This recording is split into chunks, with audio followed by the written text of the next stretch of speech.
Spomnim se ene pepelnične srede. Je prišla k meni sošolka pa je rekla: "O, Luka, končno je spet postni čas, a naj super." Pa naj sem mogel čisto dojeti, kako se lahko nekdo veseli postnega časa, ne čisto naj post nekaj težkega, sem rekel, naj, mislim, kako se lahko tega veseliš, ne. Ampak se mi zdi, da ta današnja Božja beseda na začetku posta nam glih tega upanja in veselja vliva. Tudi Jezus sam je šel v puščavo, sam je šel v post, sam se je tu postiti. Izraelsko ljudstvo je 40 let rabilo, 40 let puščave, da so iz sužnjev postali Božje ljudstvo, zmožno prevzeti v posest obljubljeno deželo. In tu se mi zdi, da če Bog tudi za nas, zato nam podarja ta dragocen postni čas. Sej puščava sigurno naj kraj, kjer bi se hotel znajti, kjer bi hotel bil prebivati, ne?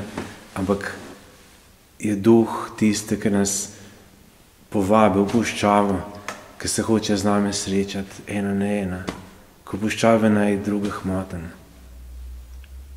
In za priti v puščavo ne treba prav daleč iti, čist blizu je. Vsak ima v srce in košček, kamor nobenega ne spustimo. Zato, ker se bojimo, da če bi ljudje videli ta košček teme, ta košček puščave v nas, da nas ne bi več spoštovali.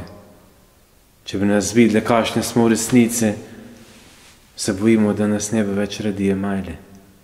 Ali pa da nas morda celo Bog zaradi tega ne bi rad imel. Ampak tu najrajs, tu je velika laž. In ta postni čas nam glih tu hoče povedati, da nas ima Bog res rad. Cel postni čas, posebno pa finale, govori o tem zelo jasno. Bog nas ima rad, ampak neče se z nami srečati tam, kjer smo mi močni, kjer obvladamo stvari, ampak tam, kjer smo ranjeni.